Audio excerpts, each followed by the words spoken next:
Hello guys, welcome back to Ravi creative junction. तो friends, घर बैठे निकाले जमीन का केवाला और डिड। आपको ये आसान स्टेप बताने वाला हूं जो कि आप बिल्कुल जमीन का केवाला निकाल पाओगे 1950 से आज तक। तो पूरी जानकारी इस वीडियो के माध्यम से आपको बताऊंगा स्टेप बाय स्टेप। लेकिन उससे पहले अगर आप मेरे चैनल पर नए हैं, अब तक आपने मेरे चैनल को सब्सक्राइब नहीं किया है, तो प्लीज चैनल को सब्सक्राइब कीजिए, बेल आइकन प्रेस करना, ताकि जो भी ऐसे लेटेस्ट अपडेट हो सबसे पहले नोटिफिकेशन आपको प्राप्त हो। तो वीडियो को बिना देर किए शुरू करते हैं और वीडियो को बिल्कुल अंत तक देखिए। एक एक स्टेप आज आपको मैं बताऊंगा कि जमीन का केवाला निकालें कैसे 1950 से अब तक का। तो जमीन का केवाला और डीड महत्वपूर्ण दस्तावेज है जो आपकी संपत्ति के कानूनी स्वामित्व को प्रमाणित करते हैं। पहले इन दस्तावेजों को प्राप्त करने के लिए लंबी प्रक्रिया से गुजरना पड़ता था, लेकिन अब तकनीकी प्रगति के साथ यह प्रक्रिया काफी सरल हो गई है। आज हम आपको बताएंगे कि कैसे आप घर बैठे ही अपनी जमीन का केवाला और डीड ऑनलाइन निकाल सकते हैं। तो इस वीडियो के माध्यम से हम आपको स्टेप बाय स्टेप गाइड प्रदान करेंगे और जिससे आप आसानी से अपने जमीन की दस्तावेज प्राप्त कर सकेंगे। साथ ही हम प्रक्रिया से जुड़े महत्वपूर्ण जानकारी और सावधानियां भी आपके साथ साझा करेंगे। तो आइए शुरू करते हैं और जानते हैं कि कैसे आप घर बैठे ही अपनी जमीन का केवाला और डीड निकाल सकते हैं। तो जमीन का केवाला और डीड क्या होता है, सबसे पहले जान लेते हैं। तो जमीन का केवाला, जिसे अंग्रेजी में सेल डीड भी कहा जाता है, और यह एक कानूनी दस्तावेज है जो कि संपत्ति के स्वामित्व को हस्तांतरण को प्रमाणित करता है। यह दस्तावेज विक्रेता से क्रेता को संपत्ति से अधिकारों को हस्तांतरण के प्रमाण, केवाला और निम्नलिखित जानकारियां भी शामिल होती है। क्रेता और विक्रेता का नाम और पता, संपत्ति का विवरण, खसरा नंबर, खाता नंबर और प्लॉट नंबर आदि, संपत्ति की कीमत, लेन देन की तारीख, संपत्ति की चौहदी सीमाएं, गवाहों के नाम और हस्ताक्षर रहता है।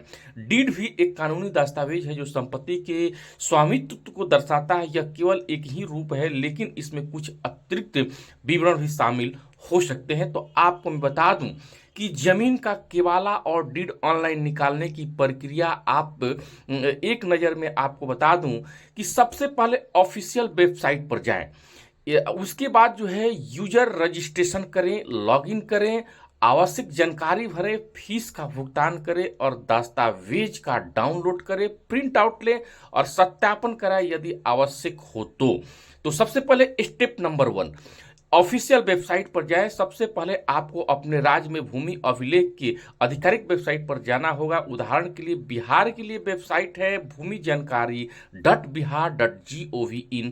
दूसरा स्टेप, यूजर रजिस्ट्रेशन।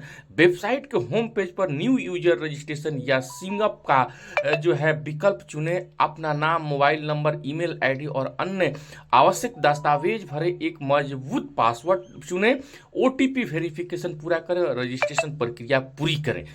तीसरा स्टेप जो है लॉगिन करें। रजिस्ट्रेशन के बाद अपने नए यूजर आईडी और पासवर्ड से लॉगिन करें।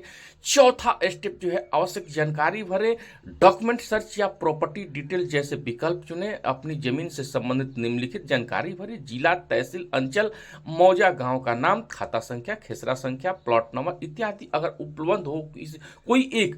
स्टेप 5, फीस का भुगतान करें। जानकारी भरने के बाद आपको केवाला या डीड डाउनलोड करने के लिए शुल्क का भुगतान करना होगा।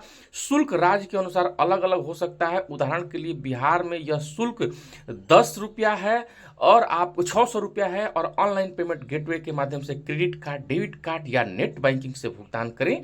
और आपको मैं बता दूं कि छठे दस्तावेज जो है डाउनलोड करें। छठे दस्तावेज डाउनलोड करने के लिए भुगतान सफल होने के बाद आपको केवाला या डीड डाउनलोड करने का विकल्प मिलेगा। डाउनलोड बटन पर क्लिक करें, दस्तावेज पीडीएफ फॉर्मेट में डाउनलोड हो जाएगा और आपको सत्वे प्रिंट आउट लें। डाउनलोड किए गए पीडीएफ को सर्व करें और उस प्रिंट आउट को लें। यह प्रिंट कॉपी आपके पास रखें, यह कई कानूनी और प्रशासनिक कार्यों में उपयोगी होगा। स्टेप 8, सत्यापन करवाएं यदि आवश्यक हो। कुछ मामले में आपको इस डाउनलोड किए गए दस्तावेज को स्थानीय राजस्व कार्यालय से सत्यापित करना पड़ सकता है। यदि ऐसा है तो अपने नजदीकी राजस्व कार्यालय में जाकर दस्तावेज का सत्यापन करवा लें। आपको मैं बता दूं कि केवाला और डीड में क्या अंतर है। तो केवाला और डीड दोनों ही संपत्ति में स्वामित्व को संबंधित दस्तावेज है, लेकिन इससे कुछ मुख्य अंतर है। पहला, प्राकृतिक। केवल सेल डीड एक बिक्री समझौता है जो संपत्ति का हस्तांतरण को दर्शाता है। डीड एक व्यापक शब्द है जो कई प्रकार के कानूनी दस्तावेज को संदर्भित कर सकता है।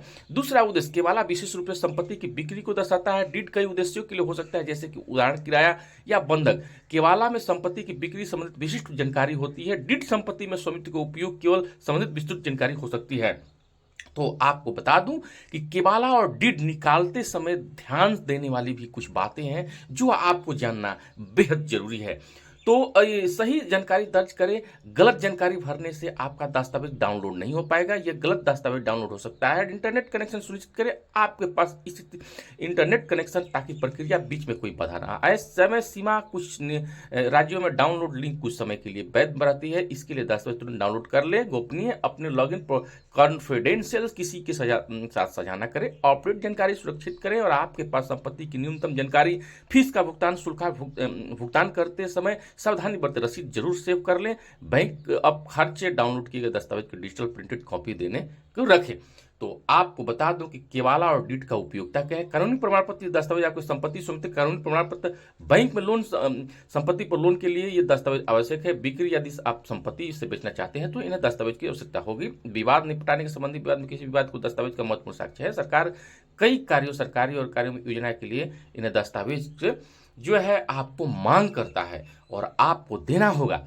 तो आपको मैं बता दूं कि अक्सर पूछे जाने वाला है कि क्या पुरानी केवाले और डीड भी ऑनलाइन उपलब्ध है। तो हाँ, कई राज्यों में पुराने रिकॉर्ड्स को भी डिजिटलाइज कर दिया गया, लेकिन कुछ बहुत पुराने रिकॉर्ड ऑनलाइन उपलब्ध नहीं हो सकते हैं। क्या ऑनलाइन निकाले गए दस्तावेज कानूनी रूप से मान्य है? हाँ, ये दस्तावेज कानूनी रूप से मान्य है, लेकिन कुछ मामलों में आपको इन्हें स्थानीय राजस्व कार्यालय में सत्यापित करवाना पड़ सकता है। अगर मेरे पास इंटरनेट नहीं है तो क्या करूँ? आपके नजदीक साइबर कैफे, जन सेवा केंद्र पर जाकर यह प्रक्रिया पूरी कर सकते हैं। तो दोस्तों, आपको मैं बता दूं कि यह वीडियो जो है केवल सामान्य जानकारी और शैक्षिक उद्देश्य के लिए प्रत्येक राज्य में भूमि अभिलेख और दस्तावेज प्राप्ति के लिए अलग अलग हो सकते हैं। वास्तविक प्रक्रिया और स्थानीय नियमों के अनुसार भिन्न हो सकती हैं।